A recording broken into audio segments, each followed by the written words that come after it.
আসসালামু আলাইকুম viewers, job Warriors চ্যানেলের পক্ষ থেকে আবারও জানাই শুভেচ্ছা। আমরা জানি সম্প্রতি 2022 সাল ভিত্তিক সম্মানিত ব্যাংকের সিনিয়র অফিসারের পরীক্ষার ডেট দিয়েছে, যেটা পরীক্ষা হবে আগামী 16ই মে। প্রিলিমিনারি পরীক্ষা, এরপরে লিখিত পরীক্ষা। লিখিত পরীক্ষার ডেট এখনও জানায়নি, অনেক সময় প্রিলির সাথে রিটেনের ডেট জানিয়ে দেয়, কিন্তু এখানে যেহেতু জানিয়ে দেওয়া হয়নি, আশা করা যাচ্ছে একটু সময় পাওয়া যাবে, কারণ যেহেতু সামনে ঈদ থাকবে, ঈদের পরে লিখিত পরীক্ষা, তাই আমরা আজকে শুধুমাত্র প্রিলি নিয়ে আলোচনা করব। এই পরীক্ষায় পদ সংখ্যা আছে 974টি, যা অনেক বেশি। নবম গ্রেডে একটি চাকরি, 974টি পদ সংখ্যা, অর্থাৎ একবারে 974 জনের নিয়োগ হবে।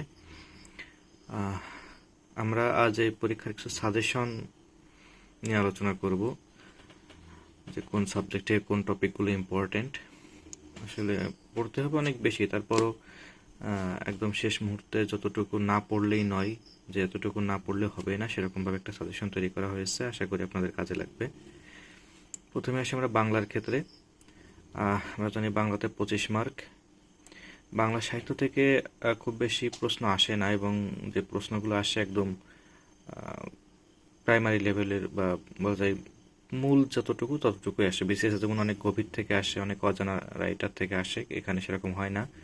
সাধারণত ওই নজরুল, মানে কাজী নজরুল ইসলাম, রবীন্দ্রনাথ ঠাকুর, জসিমউদ্দিন বা আদার্স যে কয়জন আছে পরিচিত, এই কয়জন থেকে আসে। তা আমরা যেটা বলতে পারি যে পিএসসির যে 11 জন কবি সাহিত্যিক প্লাস তাদের মানে কবি সাহিত্যিকদের ছদ্মনাম, পত্রিকা এবং এর সম্পাদক, একই সাথে মুক্তিযুদ্ধ এবং ভাষা আন্দোলন ভিত্তিক, এইগুলো পড়লে হয়ে যাবে। আর অবশ্যই ব্যাংকের যে বিগত যে প্রশ্নগুলো, এগুলো একটু দেখবেন, আশা করি ওখান থেকে অনেক কিছু কমন পাওয়া যাবে। এরপর সেই ব্যাকরণ পার্টে, আসলে বাংলা ব্যাকরণ থেকেই বাংলার মূল প্রশ্নটা হয়ে থাকে। এখানে যে টপিকগুলো ইম্পর্টেন্ট আমি দেখাচ্ছি। প্রথমে আসি বর্ণ, এরপরে ধ্বনি পরিবর্তন, আদি স্বরাগম, অন্তঃস্বরাগম, উপনিহিত, এগুলা। এরপরে শব্দের ভিতরে আছে আপনার মৌলিক শব্দ, যৌগিক শব্দ বা শব্দ, যে আরও যে বিভিন্ন প্রকারভেদ আছে, দেশি শব্দ, বিদেশি শব্দ, এই যে শব্দগুলো আছে কোন ভাষার শব্দ, এটা খুবই ইম্পর্টেন্ট। কোন ভাষার যে শব্দ, যে দেশি, বিদেশি বা পর্তুগিজ, তারপরে আপনার ফরাসি, ফার্সি, আরবি, এই শব্দগুলো কিন্তু অবশ্যই পরীক্ষা আসবে, শব্দটা খুবই খুবই খুবই ইম্পর্টেন্ট। এরপরে বানান শুদ্ধি থেকে প্রচুর মানে অনেকগুলো মানে প্রশ্ন থাকবে, 1 মার্ক 2 মার্ক থাকবেই। বাক্য শুদ্ধি এটা খুব একটা দেখা যায় না, তারপরে আমি রাখছি, কারণ অনেক সময় দেখা যায় ব্যাংকে একটু ক্রিটিক্যাল প্রশ্ন করলে এগুলো দিতে পারে। শব্দ দ্বিত্ব, অনুকার দ্বিত্ব, ধনাত্মক দ্বিত্ব যে টপিকটা আছে, ওইখান থেকে প্রশ্ন আসে। সমাস থেকে আসবে, সমাস, উপসর্গ, এরপরে আপনার সমার্থক শব্দ, এক কথায় প্রকাশ, বিপরীত শব্দ, মানে মুখস্থ করা যেগুলো আছে, সমার্থক শব্দ, এক কথায় প্রকাশ, বিপরীত শব্দ, এগুলো থেকে প্রশ্ন আসে অবশ্যই। আর ব্যাকরণ এই টপিকগুলো পড়লে ইনশাল্লাহ কমন চলে আসবে। আসলে এইগুলো বাদ দেওয়ার কোনো অপশন নেই, সাথে অন্যান্য যা আছে হয়তো খুব বেশি আর বাদ নাই, তারপরও এই টপিকগুলো কখনো বাদ দেওয়া যাবে না, এই টপিকগুলো অবশ্যই পড়তে হবে। এরপর আমরা আলোচনা করব ইংরেজি নিয়ে। ইংরেজিতে আসলে গ্রামার থেকে যেভাবে প্রশ্নটা হয়, ব্যাংকের ইংরেজি প্রশ্ন কিছুটা ক্রিটিক্যাল বলা যায়, হ্যাঁ ক্রিটিক্যাল প্রশ্নই হয়, তবে অ্যাজ ইউজুয়াল যে গ্রামার যে প্রশ্নগুলো, এইগুলো আসলে হয় না। এখানে আসলে কারেকশন থেকে সব থেকে বেশি প্রশ্ন থাকে, কারেকশন, পিন পয়েন্ট এরর, অর্থাৎ এই কারেকশন এবং পিন পয়েন্ট এরর কিন্তু অনেকটা একই টাইপের, জন্য এখান থেকে অনেক প্রশ্ন থাকে, এবং বলা যায় যে এখান থেকেই 50% প্রশ্ন কম চলে আসে। এরপরে স্পেলিং থেকে থাকবে। আর একটা ব্যাপার হচ্ছে ইংরেজিতে সব থেকে বেশি মানে যেটার উপর জোর দেয় সেটা হচ্ছে ভোকাবুলারি থেকে হিউজ প্রশ্ন থেকে। ভোকাবুলারির ভিতর আবার অনওয়ার্ড সাবস্টিটিউশন ভোকাবুলারির ভিতরে কাউন্ট করা হয়, ইডিয়ম অ্যান্ড ফ্রেজ, এটা ভোকাবুলারির ভিতরে যাই, অ্যানালজি, এই 3টা জিনিস আসলে ভোকাবুলারির ভিতরে কাউন্ট করা হয়। তবে সরাসরি ভোকাবুলারি, অর্থাৎ আমরা যেটা সিনোনিম অ্যান্টোনিম বলতেছি, সিনোনিম অ্যান্টোনিম থেকে প্রশ্ন আসে, দেখা যায় অনেক সময় 4টা 5টা প্রশ্ন থাকতে পারে, কিন্তু এটা এত বেশি যা আসলে আমাদের পক্ষে পড়াই শেষ মুহূর্তে অনেকটা অসম্ভব। যারা প্রথম থেকে পড়ছে তারা কতটুকু মনে রাখতে পারছে, এটা আসলে তারাই ভালো জানে।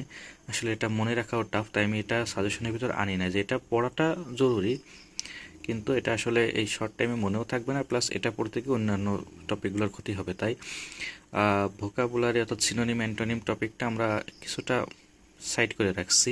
যদি কেউ পারেন তাহলে অন্তত বিগত বছর বা বিগত বছরে শুধু ব্যাংক না, ব্যাংক, বিসিএস, অন্যান্য যেসব পরীক্ষা হয় সকল পরীক্ষার প্রশ্নগুলো দেখে যাবেন। মাস্টার বইয়ে যে প্রশ্নগুলো দেওয়া আছে বিগত বা অন্যান্য বইতে যেগুলো আছে সেগুলো একটু দেখে যাবেন। আশা করি হয়তো কপাল ভালো থাকলে যদি একটা কমন চলে আসতে পারে। আর আসলে ইংরেজি সাহিত্য থেকে তেমন একটা প্রশ্ন আসে না, যদি কখনো আসে তবে অবশ্যই সেটা একদম কমন যারা আছে, Shakespeare, GB Shaw, Charles Dickens, Wordsworth, T S. Eliot, P B. Shelley, একদম এরকম কমন থেকে যে কমন নামগুলো আমরা জানি তাদের যে লেখাগুলো, এগুলো থেকে প্রশ্ন আসে। কেউ যদি সারা বছর পড়ালেখা করে তার জন্য আসলে এগুলা খুব একটা ব্যাপার হবে না। আচ্ছা, এরপর আসে গণিত থেকে, এবং গণিতেও থাকবে 20 মার্ক। আর গণিতের যে ব্যাপারটা, এটা কিন্তু প্রশ্নটা হবে সম্পূর্ণ ইংরেজিতে। এর আগে আমরা বাংলা এবং ইংরেজি দেখিয়েছি। বাংলার প্রশ্ন বাংলা ভাষাতেই হবে, ইংরেজি প্রশ্ন তো ইংরেজি ভাষাতেই, হাতে বলার কিছু নাই। তবে ম্যাথ যে প্রশ্নটা এটাও সম্পূর্ণ ইংরেজিতে হবে, ইংলিশ মিডিয়াম। তো এখানে যে টপিকগুলো, অনুপাত, শর্করা, সরল ও যৌগিক সুদ অর্থাৎ আপনাদের চক্রবৃদ্ধি সুদ, যেটা বয়স সম্পর্কিত অঙ্ক অর্থাৎ পিতা পুত্রের যে অঙ্কগুলো বলি আমরা, আয়তন সম্পর্কিত অর্থাৎ ত্রিভুজ চতুর্ভুজের আয়তন, এই টাইপের কিছু অঙ্ক, লাভ ক্ষতি। আর বীজগণিত থেকে খুব একটা আসে না, যদি আসে তবে সেটা ওই সমাধান থেকে অঙ্ক আসবে। এ হচ্ছে আপনার অঙ্ক। তো অঙ্ক খুব একটা কঠিন আমার কাছে মনে হয় না। অঙ্ক চাইলে 20-এর ভিতর 15 অনেকে তুলতে পারে, অনেকে 8-10 তুলতে পারে, আবার অনেকে 5-6 তুলতে পারে। আসলে অঙ্ক হয় কি, ইংরেজিতে আসার কারণে অনেক অঙ্ক বুঝতে পারে না, সময় খুবই কম থাকে, পড়ে বুঝে ফিরে অঙ্ক করতে গিয়ে অনেক সময় একটু সময় ক্ষেপণ হয়ে যায় বেশি, এই কারণে আসলে ঝামেলাটা হয়। তবে আসলে টেকনিক ইউজ করতে হবে। অঙ্ক পরীক্ষার মানে যখন আপনি অঙ্ক প্রশ্নগুলো দাগাবেন তখন প্রথম মানে অঙ্কের যে সিরিয়াল থাকবে, সিরিয়ালে প্রথম থেকে দাগায় এসে যদি দেখেন যে কঠিন বাইতে গেছে, শেষ দিক থেকে দাগাবেন। দেখবেন অনেক সময় অঙ্কের এই সিরিয়ালের শেষের দিকে কিছু সহজ অঙ্ক থাকে বা মাঝের দিকে থাকে। তো ট্রাই করবেন আসলে একবার প্রথম উপর থেকে নিচ পর্যন্ত একবার অন্তত চোখ বুলায় যায়। এতে কী হবে, অনেক সময় সহজ অঙ্ক আপনি দেখা যায় যে সময়ের অভাবে টাচ করতে পারেন একটা কঠিন অঙ্ক করতে গিয়ে। এটা আসলে আমার সাথে হয়েছে, একটা অঙ্ক করতে গিয়ে 5 মিনিট সময় চলে গেছে, এরপরে আমি 3-4টা সহজ অঙ্ক ছেড়ে দিয়ে চলে আসছি, যেগুলো আমি টাচ করলেই পারতাম। দেখা যাচ্ছে 4 মিনিটে আমি 5টা অঙ্ক করতে পারতাম, এরকম সময় চলে গেছে। তাই জন্য যদি প্রথম দিকে অঙ্ক করার পর দেখেন যে আপনি বেঁধে যাচ্ছেন, বা পর 2টা কঠিন অঙ্ক চলে আসছে, আপনি চেষ্টা করবেন শেষের দিক থেকে উপরে ওঠার। দেখবেন হয়তো কপাল ভালো হলে আপনি কিছু সহজ অঙ্ক পেয়ে যেতে পারেন। আচ্ছা, এরপরে আসে কম্পিউটার। কম্পিউটারে থাকবে 10 মার্ক। এখানে যে টপিকগুলো থাকে, হার্ডওয়্যার, সফটওয়্যার অর্থাৎ র্যাম, রম, এখান থেকে প্রশ্ন থাকে। Operating system, MS word, shortcut, function key, abbreviation, এগুলো থেকে প্রশ্ন থাকে। অ্যাব্রিভিয়েশন বলতে আর কি, যে ওই যে শর্ট ফর্মের যে নামগুলো বলতে হয়, এগুলো থেকে প্রশ্ন থাকবে। আর হার্ডওয়্যারে র্যাম, রম, এগুলো থেকে থাকবে। এ হচ্ছে কম্পিউটার। কম্পিউটার প্রশ্ন খুব একটা কঠিন হয় না, যদি কঠিন আশা করি এখান থেকে আসবে, কারণ আর্টস ফ্যাকাল্টি যেহেতু এবছর প্রশ্ন করবে, আশা করা যাচ্ছে খুব বেশি কঠিন প্রশ্ন হবে না। আচ্ছা, এরপর আছে সাধারণ জ্ঞান। হ্যাঁ, কম্পিউটার এবং সাধারণ জ্ঞান এই দুইটাও কিন্তু আপনাদের সম্পূর্ণ ইংরেজিতে হবে।